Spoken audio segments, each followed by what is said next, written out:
Bharatiya Samaj party जिंदाबाद, Bharatiya Samaj party जिंदाबाद, जिंदाबाद जिंदाबाद। जय सुहेलदेव, जय सुहेलदेव, जय सुहेलदेव। अभी तो ये अंगड़ाई है, अभी तो ये अंगड़ाई है, अभी तो ये अंगड़ाई है। इसी बात के साथ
इस जिले की मधेपुरा जिले के जिलाध्यक्ष नीलम राजभर जोरदार ताली बजा के स्वागत करिए।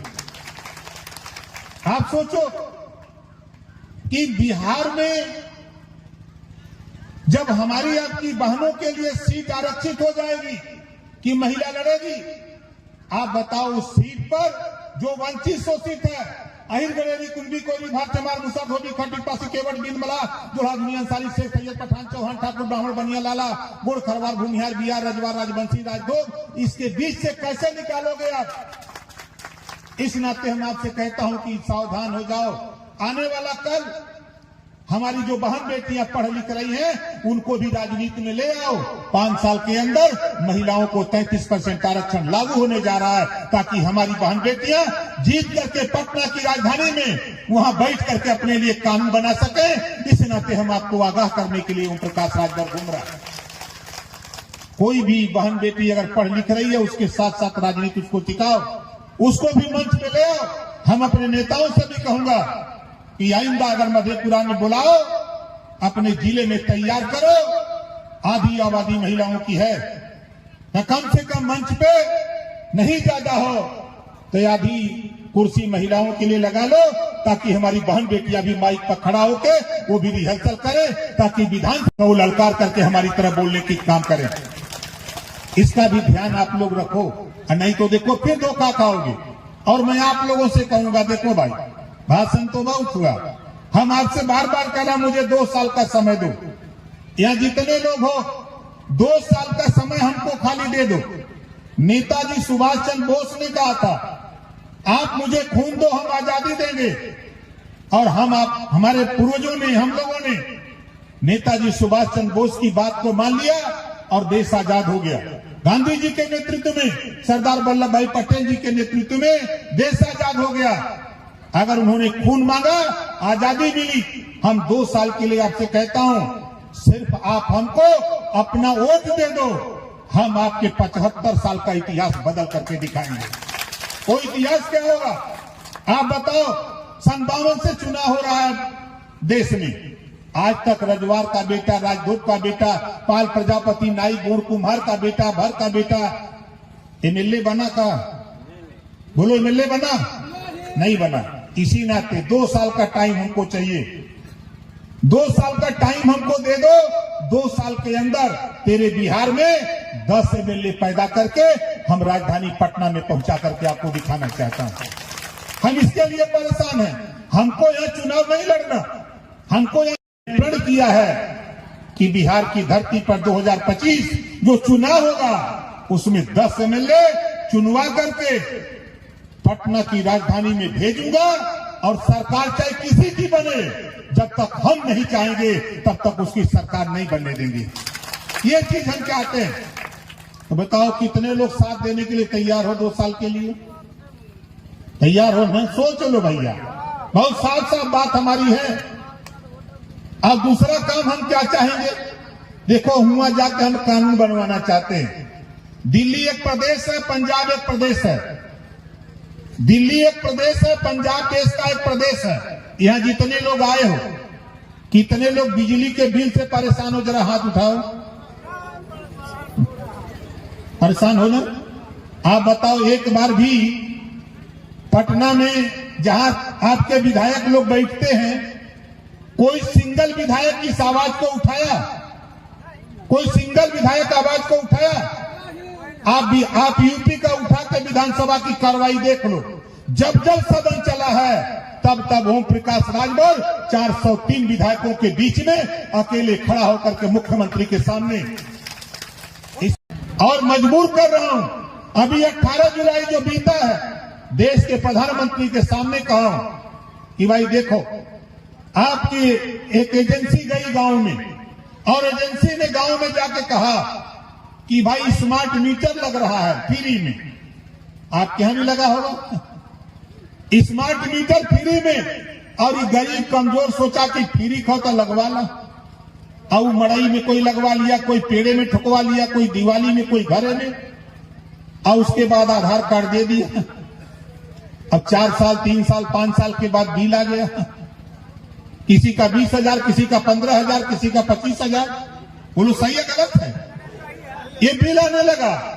तो हम चाहते हैं पंजाब में और दिल्ली में घरेलू बिजली का बिल माफ है, तो बिहार में भी घरेलू बिजली का बिल माफ होना चाहिए। ये लड़ाई आप कि ओम प्रकाश राजभर की बात करते हैं। तब आओ, बिजली का बिल माफ होगा तो सबका होगा, खाली हमारा का होगा। ये बेईमानों को बोलने का तमीज नहीं। जो उंगली उठाते हैं, जो दूसरे का झंडा लेके घूमते हैं, वही आपके बीच में आके कहते हैं उनको अकल नहीं, अपने नेता के सामने अपनी पीड़ा कहने की औकात नहीं, और ओम प्रकाश राजभर से बात करने आते हो? शर्म नहीं आती आपको? अगर हिम्मत है, हम तो चाहते हैं, पूरा देश जानता है बेरोजगारी सबसे ज्यादा। बिहार के लोग कल कारखानों में काम करना बंद कर दे तो बड़े बड़े उद्योगपतियों को दाना नहीं मिलेगा। बड़े बड़े उद्योगपतियों के फैक्ट्रियां नहीं चलेगी, कल कारखाने बंद हो जाएंगे। लेकिन ओम प्रकाश राजभर क्या चाहता है? हम उनकी फैक्ट्री नहीं बंद कराना चाहते, हम एक कानून बनाना चाहते हैं। इस देश में रोजगार परक शिक्षा, मोबाइल बनाना, मोटरसाइकिल बनाना, फ्रिज बनाना, एसी बनाना, लैपटॉप बनाना, 100 विषय बने, और कक्षा 4 से एक विषय अनिवार्य रोजगार परक शिक्षा हम देश में लागू कराने के लिए हम आपके बीच में मधेपुरा में बार बार आने के लिए तैयार हैं। हम आपसे सवाल करते हैं, आप बताओ, जिसके बेटा बेटी को 3 साल 4 साल मोबाइल बनाने सिखाया जाए, या मोटरसाइकिल बनाने सिखाया जाए, फ्रिज बनाने सिखाया जाए, तो बताओ सीख लेगा कि नहीं सीख लेगा? सीख लेगा ना? कहीं सड़क पर 1,000 रुपए का रिंच रख करके अगर वो मोटरसाइकिल सीख लिया, कहीं बोरा बिछा करके भी अगर बैठेगा, 8 दिन के बाद जब पता लग गया कि हम मिस्त्री रहता है, तो बताओ 500 रुपया कमा लेगा कि नहीं कमा लेगा? तो कहीं जाएगा बंबई, कहीं जाएगा पंजाब, कहीं जाएगा गुजरात, कहीं जाएगा दिल्ली? वो अपने परिवार के साथ रहेगा और अपने गांव में बाजार में दुकान करके अपनी जीविका चला भी लेगा वो नौजवान। हम ये काम चाहते हैं, अगर वो जाए बाहर, एसी सीख ले, प्रतिदिन 1,000 कमाए, 12,000 में कहीं काम करेगा? 12,000 जाके काम करेगा, खर्चा करेगा 8,000, परिवार कैसे चलेगा? इस नाते हम तो रोजगार परक शिक्षा देश में लागू कराने के लिए हम तैयारी कर रहे हैं। तो बताओ, ये लड़ाई सही है कि गलत है? सही है। अब तीसरी बात सुनो, इस देश में एक कानून बना, एक देश एक राशन कार्ड। बिहार का व्यक्ति गुजरात में राशन ले सकता है अपने राशन कार्ड पर, यूपी का व्यक्ति दिल्ली ले सकता है, यूपी का बिहार ले सकता है, बिहार का बंगाल ले सकता है। देश का कोई भी व्यक्ति अपने गांव से दूसरे गांव, दूसरे प्रदेश में राशन ले सकता है। एक देश एक राशन कार्ड का कानून पास हो सकता है। एक देश एक चुनाव का कानून पास कराने के लिए कानून बनाने की तैयारी हो सकती है। तो एक देश एक समान शिक्षा का भी कानून देश में पास होना चाहिए। अब एक देश एक समान शिक्षा क्या है? जो पाठ्यक्रम, जो पढ़ाई अमीर के बेटा को प्राइवेट स्कूल में है, वही पाठ्यक्रम, वही पढ़ाई गरीब के बेटा को सरकारी स्कूल में लागू कराने के लिए ओम प्रकाश राजभर आपसे बार बार अपील और निवेदन करता हूं। और दुनिया के तमाम देशों में गरीबों को शिक्षा फ्री है, तो भारत में भी गरीबों के बेटा बेटी को कॉपी किताब, फीस, दवाई, भोजन, वजीफा, कपड़ा, जूता, मोजा, टाई, बैग, साइकिल देकर बिना पैसा में पढ़ाने का कानून पूरे देश में लागू होना चाहिए, ताकि गरीबों के भी बच्चे पढ़ लिख करके डॉक्टर, मास्टर, इंजीनियर, कलेक्टर बन सके। बताओ सही रहेगा कि नहीं सही रहेगा? तो सियार जानवर जानते हो? कितने लोग जानते हो? जरा हाथ उठाओ। सियार जानते हो ना? देखो, एक सियार अगर पूरा बोलता है तो पश्चिम वाला सियार कहता है भैया हम यहाँ खड़ा है। उसके बाद दक्षिण वाला सियार कहता है भैया का बात हम यहाँ है। तब तक उत्तर वाला भी बोलने लगता है, तब लोग कहते हैं बड़ा सियार बोलत हूं। दोनों बात आज चर्चा होती कि नहीं होती इस बात की?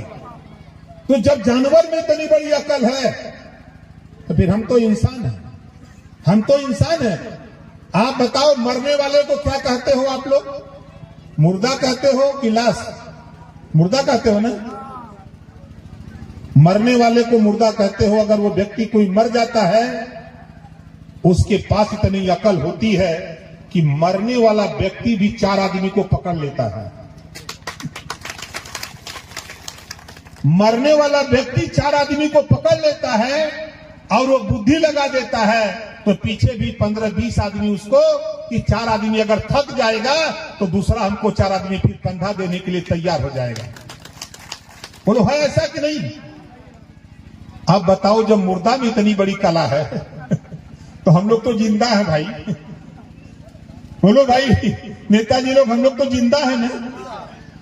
जब मुर्दा 4 आदमी को पकड़ लेता है अपने घाट पर पहुंचाने के लिए, स्मशान घाट पर, और 20 आदमी को पीछे खड़ा कर लेता है, यही बात तो हम जिंदा कौमों नेताओं आपको समझा रहा हूं कि आप अपने पीछे अपना जिंदाबाद बोलने के लिए पीछे 20 नेता खड़ा कर दो, उसी दिन आप नेता बनने का काम शुरू कर दोगे। नहीं, मुर्दा से भी सीखो। हम तो आपके बीच में साफ साफ बात करने के लिए आए कि मुर्दा के पास वो कुवत है, तो बताओ जिंदा के पास कुवत होनी चाहिए कि नहीं होनी चाहिए? होनी चाहिए। ये चीज हमको आपको सोचना चाहिए।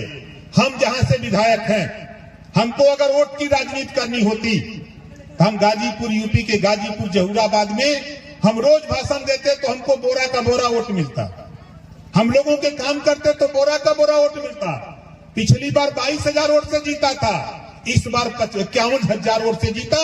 लोगों ने कहा कि जाओ नेता, जहूराबाद से नहीं, पूरे देश के गरीबों को, वंचितों, शोषितों को जगाओ। जिस दिन वंचित शोषित जागेगा उसी दिन उसको अधिकार मिलेगा, वरना इसी तरह इनका अधिकार लूटते रहेंगे लोग। तो वहां तो हम नहीं जाते। आपके बार बार, चाहे आप कटिहार बुला लो, मधेपुरा बुला लो, चाहे औरंगाबाद, अररिया बुला लो, किशनगंज बुला लो, चाहे सीवा, नारा, छपरा, भभुआ, कैमूर बुला लो, चाहे बक्सर बुला लो। आप जहां भी बिहार के हर क्षेत्र में घूम रहे हैं। क्यों घूम रहा हूं? गुलामों को गुलामी का एहसास कराकर जकड़ी ही बेड़ी को तोड़ना ओम प्रकाश राजभर का मकसद है। इसी नाते हम आपके बीच में बार बार आते हैं। आप बताओ, हम जहां से विधायक हैं, 7 साल मुझे हो गया दूसरे टर्न मिला के, 7 करोड़ रुपया, 17 करोड़ रुपया गरीबों के ऑपरेशन, इलाज के लिए हमने दिया है अपनी कलम से। 17 करोड़ रुपया दिया हूं अपने कलम से यूपी में। आप बताओ, आप तो वोट देके विधायक बनाए हो ना? वोट तो किसी न किसी को दिए हो। विधायक को होते हैं, सांसद होते हैं। आप बताओ, किसी को 5,000 रुपया दवाई के लिए दिया? बोलो दिया? नहीं दिया। हम यही कानून बिहार में भी पास कराना चाहते हैं। अभी हमारा सत्र चला है पिछले महीने सदन में लड़ करके ओम प्रकाश राजभर ने विधायक निधि से 25 लाख रुपया हर विधायक को सरकार से उपलब्ध करवाया गया कि कोई भी गरीब बुखार हो, चाहे टाइफाइड हो, चाहे किसी तरह का रोग हो, अगर वो बीमार है, आप इलाज कराना है, ऑपरेशन कराना है, तो विधायक उसको 10,000, 20,000, 50,000, 1 लाख, 2 लाख, 5 लाख रुपए तक विधायक अपने निधि से पैसा देकर गरीब का इलाज कराने का भी काम यूपी में करेगा। हम तो यही कानून यहाँ भी बनवाना चाहते हैं। जिस दिन 10 एमएलए सदन में हमारे जाएंगे, सरकार नहीं चलने दूंगा। देश के मैं किसी कोने में रहूंगा, मैं जानता हूं कि कैसे 10 को खड़ा करा दूंगा बेल में कि जब तक कानून पास नहीं होगा तब तक बेल से बाहर नहीं निकलना है जवानों। चाहे जितना भी कोशिश कर ले सरकार, उसको कानून पास करना पड़ेगा। ये लड़ाई हम लड़ने के लिए आपसे सहयोग चाहते हैं। तो बताओ, ये लड़ाई आपकी है कि हमारी है? आपकी लड़ाई है। हम तो यूपी वाले लोग हैं भैया, हम तो वहां ठीक ठाक है। वहां तो देखो सच है। मैं आपसे कहता हूं, जो समाज अपना इतिहास नहीं जानता, अपने बुजुर्गों की कदर नहीं करता, वो समाज कभी तरक्की नहीं कर सकता। आपको हम अपने नेताओं को ले जाऊंगा जहां महाराजा सुहेलदेव जी की पैदाइश बहराइच, उत्तर प्रदेश का एक जिला बहराइच, लड़ाई का मैदान नानपारा मैदान, और जहां उन्होंने दुश्मन को मारा चितौड़ा झील, वहां महाराजा सुहेलदेव जी के नाम से सरकार से 5,000 करोड़ रुपया लेकर महाराजा सुहेलदेव जी की भव्य मूर्ति, 100 फीट ऊंची प्रतिमा, और पूरा पार्क 5 एकड़ में पार्क बन रहा है, लगभग पूरा होने जा रहा है। ये कुबत इतिहास को उजागर करने के लिए जो काम वहां हो रहा है बहराइच में, जब तक लोकतंत्र रहेगा तब तक बहराइच को लोग महाराजा सुहेलदेव की कीर्ति को याद करेंगे कि कोई एक योद्धा था भारत में। देश के इतिहासकारों ने तो नहीं लिखा, लेकिन ओम प्रकाश राजभर ने उस इतिहास को ऐसा बना रहा हूं कि जब विदेशी आक्रमणकारी भारत को कब्जा करने के लिए, गुलाम बनाने के लिए लड़ रहा था, तब कोई नहीं टिक पाया। अगर टिका तो महाराजा सुहेलदेव जी उस आताई जुल्म को नानपारा मैदान बहराइच चितौड़ा झील में वहीं दफन कर दिया। 165 साल लगातार किसी की हिम्मत नहीं पड़ी कि कोई भारत पर आंख दिखा सके। ऐसे वीर योद्धा महाराजा सुहेलदेव जी को देश के इतिहासकारों ने मिटा दिया। उस इतिहास को जब मैंने पढ़ा तो मैंने भी प्रण किया कि अगर तूने मेरा इतिहास मिटाया है तो मैं अपनी कलम से अपने इतिहास को लिख करके पूरे देश में उजागर करके दिखाऊंगा। आज तो हम इसी नाते आपके बीच में आए। आप सोचो, विचार करो, हमारे नेताजी लोग आपके बीच में, आपके गांव जाते हैं तो बताते हैं, समझाते हैं। हमारे परशुराम जी हों, चाहे हमारे वर्मा जी लोग हों, चाहे मंडल जी लोग हों, चाहे चौधरी जी लोग हों, हम तो एक काम करें नौजवानों, देखो यहाँ जितने लोग बैठे हो, हमारा एक सवाल आप लोगों से है, अपने गार्जियन साथी से। आप अपने बेटे को इंजीनियर बनाना चाहते हो, आपको पता है कि बच्चों को क्या पढ़ाया जाए? हमको अंदाज अगर सर्वे कराओगे तो 90% लोगों को पता नहीं कि हम बच्चे को इंजीनियर बनाना चाहते हैं तो कौन सा विषय पढ़ाना चाहिए। हम बच्चे को डॉक्टर बनाना चाहते हैं तो हमको कौन सा विषय बच्चे को पढ़ाना चाहिए। उसका कारण है साथी, हमारे बुजुर्ग चाचा जी ने बताया कि शिक्षा से हम वंचित थे। इस नाते चूंकि हमारे महापुरुष गौतम बुद्ध जी, महात्मा ज्योतिबा फूले, सावित्रीबाई फूले, छत्रपति साहू जी महाराज, बाबा साहब डॉक्टर अम्बेडकर, ईबी पेरिया, रामास्वामी नायकर, पंडित दीनदयाल उपाध्याय जैसे महापुरुषों ने संघर्ष किया, आज हमारे जैसे नौजवान पढ़ लिख करके आज धरती पर अपने हक अधिकार की बात कर रहे हैं। अगर वही व्यवस्था रहती तो आज हम भी आपके बीच में इस माइक पर नहीं आते, हम भी कहीं खेत में ट्रैक्टर पर माटी लाते हुए नजर आते। लेकिन धन्य है मेरे माँ बाप ने मुझे पढ़ा लिखा के उस लायक बनाया। इस नाते हम तो चाहते हैं कि आप लोग अपने अपने गांव से जो बच्चे कक्षा 6 में, 7 में, 8 में, 9 में, 10 में पढ़ लिख रहे हैं, ऐसे बच्चों को आगे बढ़ाने के लिए, उनको ट्रेनिंग देने के लिए हमारी कोशिश हो रही है कि हर जिले से एक टीम बनाई जाए और उन बच्चों को छुट्टी के दिन, रविवार का दिन हो, जिस दिन बच्चे कहें उनको ट्रेनिंग देने के लिए कि सिपाही बनने के लिए अभी से प्रयास करो। क्या क्या होगा, जो हमारा रिटायर्ड सिपाही, रिटायर्ड दरोगा, रिटायर्ड जेई, यही होगा, जो इंजीनियर होगा, रिटायर्ड डीएम होगा, रिटायर्ड एसपी होगा, वो आकर के उन बच्चों को ट्रेनिंग देने का काम करेगा ताकि वो आगे जाकर के हजारों बच्चों रोजगार और नौकरी के दिशा में जा सके। इस काम के लिए हम नौजवानों से कहूंगा कि आप अपने अपने गांव में, हम अपने साथियों के माध्यम से हम आपको अवगत कराते रहेंगे। समय समय पर हम राष्ट्रीय सुहेलदेव सेना बनाते हैं, उसका नाम 60 नौजवान को आरएसएस की पूरी हिस्ट्री जानकारी करना होगा। उसके संबंध में आप हमारे नंबर पर फोन कर लेना, हम आपको विधिवत बता देंगे कि राष्ट्रीय सुहेलदेव सेना का काम क्या है। जो तेरा मनोबल दबा है इसी बाजार में, मधेपुरा सिंहेश्वर के बाजार में, मैं दावे के साथ कहता हूं, जिस दिन राष्ट्रीय सुहेलदेव सेना का नौजवान 1000 की संख्या में इस पार से उस पार निकलेगा, देखने वाले दंग हो जाएंगे, हमारे बच्चों का मनोबल भी बढ़ेगा और जोश जुनून उनमें पैदा होगा। इस काम को लेकर के हम लोग आपके बीच में बराबर घूम रहे हैं। तो बताओ, लड़ाई सही हम लोगों की है कि गलत है? सही है ना? तो देखो भाई, हम तो नेता बनाने का भी काम करते हैं। यह नौजवान लोग हो भाई, हम चाहते हैं, देखो अब हमसे कुछ नौजवानों से वार्ता हुई, यहाँ के कुछ नौजवान जो पढ़ लिख रहे हैं, कह रहे हैं थाने पर जाने से डरते हैं। तो देखो, थाने पर जाने से हम भी डरते थे, याद कर लो, हम भी डरते थे जब छोटे थे, सिपाही देख के भागते थे। लेकिन आज हमारी सिक्योरिटी में 22 सिपाही या दरोगा लगे हैं। जब हम बाई रोड चलते हैं, जो हमारी सिक्योरिटी यूपी की है, उसके बाद अगर हम किसी स्टेट में जाते हैं तो वहां की सिक्योरिटी लग जाती सुरक्षा में। हम तो वही चाहते हैं कि हमारी तरह कुर्ता पैजामा सिला लो भैया।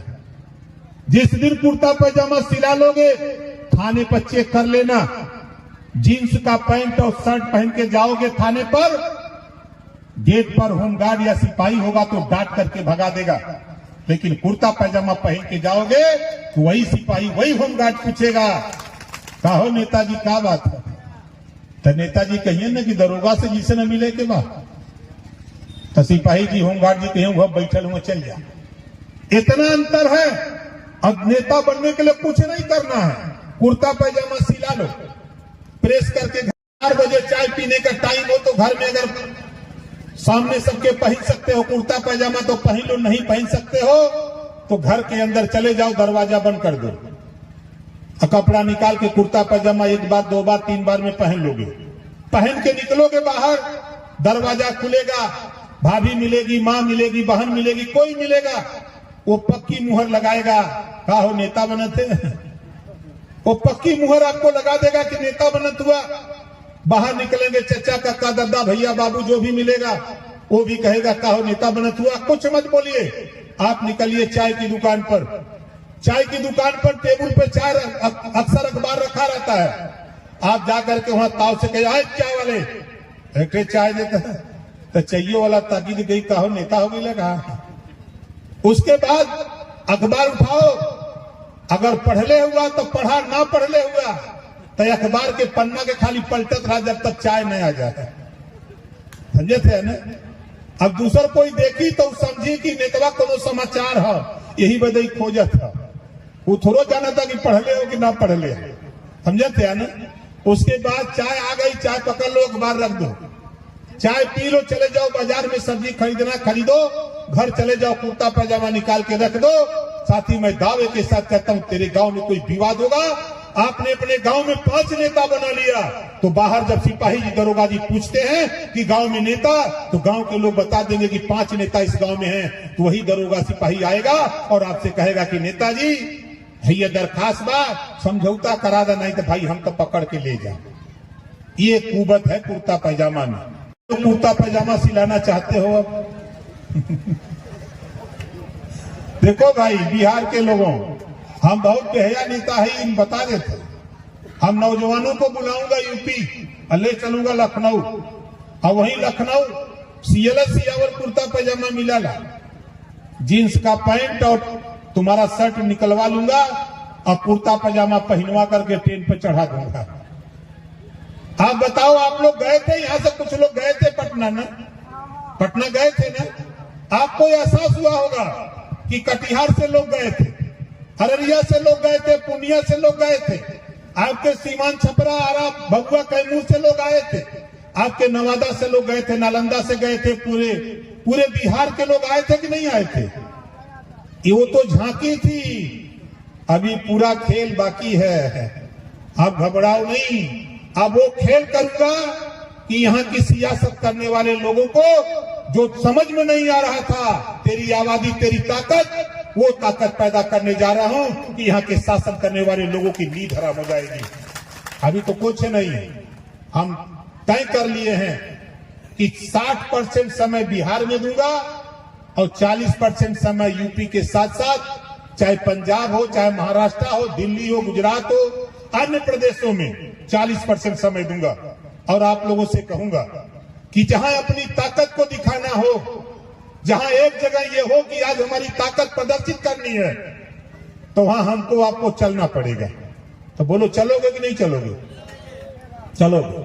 हमारे पत्रकार भाई लोग सोचत हुई कि नेतवा यूपी से यहाँ बतावा के आपन रुपया लगा के आलो, हाथ उठावा। जे आपन रुपया लगा के आलो, हाथ उठाओ भाई। आपन लगा के आल है। बहुत लोग सोचते हैं, कुछ विरोधी पार्टी के नेता लोग भी यहाँ हुई हैं, तो सोचत हुई कि नेता रुपया दे लो तो लोग आए हुई हैं।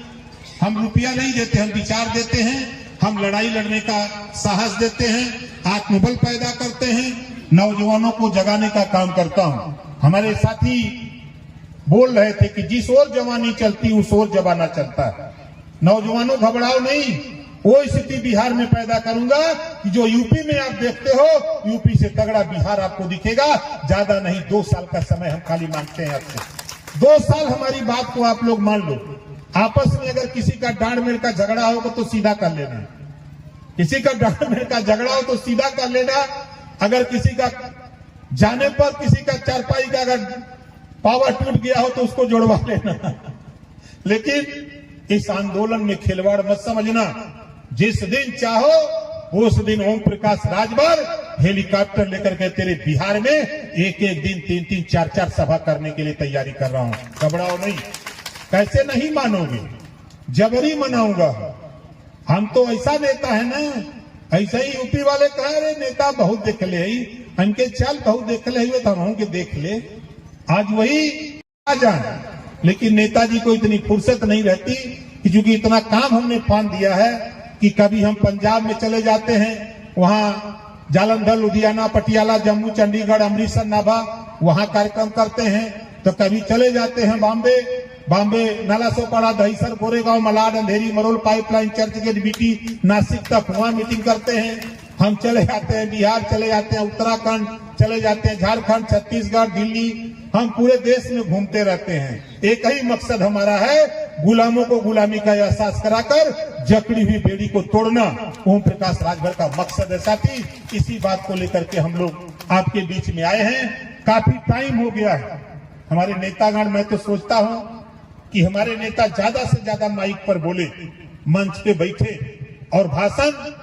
कुछ ही समय के बाद हम इनको ट्रेनिंग देंगे कि कैसे बोला जाता है, कैसे क्या किया जाता है, कैसे संगठन। हम जल्द ही इनको लाइन पर ला करके, हम अभी तो बेलाइन लोग हैं, इनको लाइन पर हम ले आते हैं जल्दी से जल्दी, ताकि समयबद्ध कार्यक्रम हो। समय से आप लोग भी आइए, समय से छुट्टी हो जाए। इन सब चीजों की जानकारी हम नेताओं को देंगे।